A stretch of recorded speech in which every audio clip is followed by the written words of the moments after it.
Hello guys, welcome back to my channel. Today we have a little fun little project that we're going to be working on the 98 Mustang GT, of course. So what do we have here, guys? Okay, so we have a new water pump.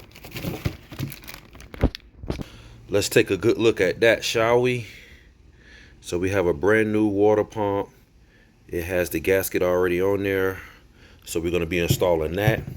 And finally, guys, finally we have ourselves a new, well, not new, but a used CCRM, guys. Got it on eBay. The serial number and everything matches my exact one that's installed now. So I'm excited about this. And for you guys that don't know what this right here is actually going to be located on the passenger side fender well.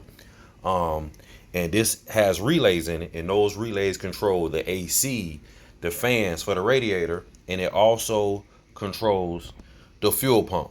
So if you're having issues like that, this may be your culprit. So we're going to install this, and we're going to install the water pump, guys. So let's not prolong no more time. Let's go ahead and get right into it. All right, guys, for those of you who don't know, you have your alternator right here, and directly under the alternator is going to be your water pump. So you're pretty much going to have to release tension on the belt so you can remove the belt. And this is your water pump right here, guys. So let's go ahead and get right to it. All right, guys, I finally removed the old water pump. Look at the condition of this thing. Let me see if I can get some better lighting here. But look at the condition of this thing.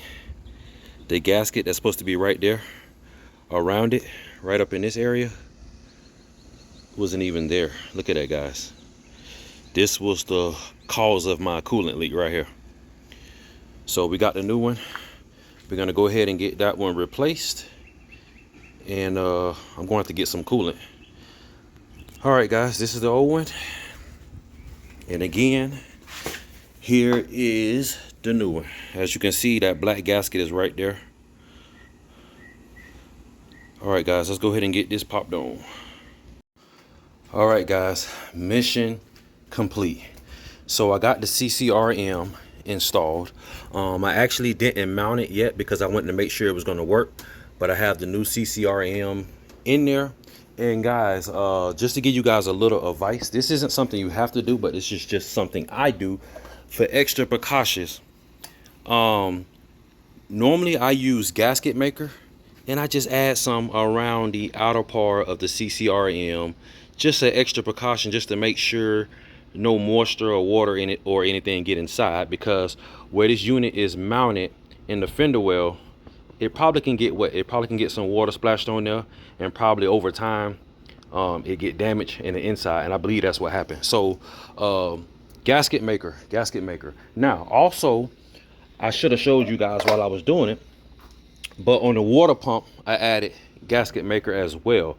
If you look right here, it's a gasket that goes on the water pump, and I added gasket maker around it as well. Nothing wrong with a little extra precaution, guys, but I added gasket maker on there as well, and then I mounted it on. Now, obviously, I lost a lot of coolant when I removed the water pump, so I went to my local O'Reilly's and I got 3 gallons of coolant.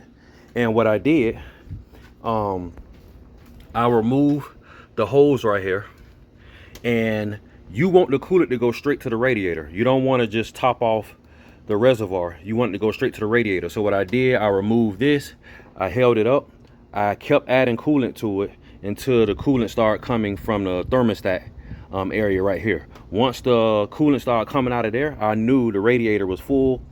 I put the hose back, and then what I did, I used a funnel. I brought it over here to the reservoir, took the top off, put the funnel on, and I topped it off with coolant. And then what I did was I used my jack, what you see right here. I jacked up the front of the vehicle, and I just turned the car on, let it run, and you can see that it was starting to bubble up. You can see like the little air bubbles and everything. I let the car run for probably about 20 minutes.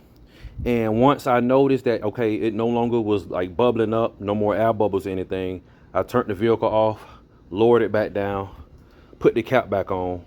My temperatures inside the vehicle stayed in the middle where they're supposed to be. And keep in mind, like I said before, the new thermostat that I installed actually is one for 170 degrees. So it should actually keep the vehicle cooler.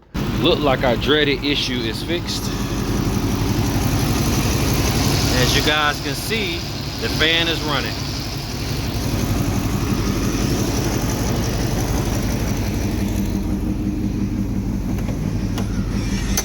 And the car is up to temperature. Looks like a job well done.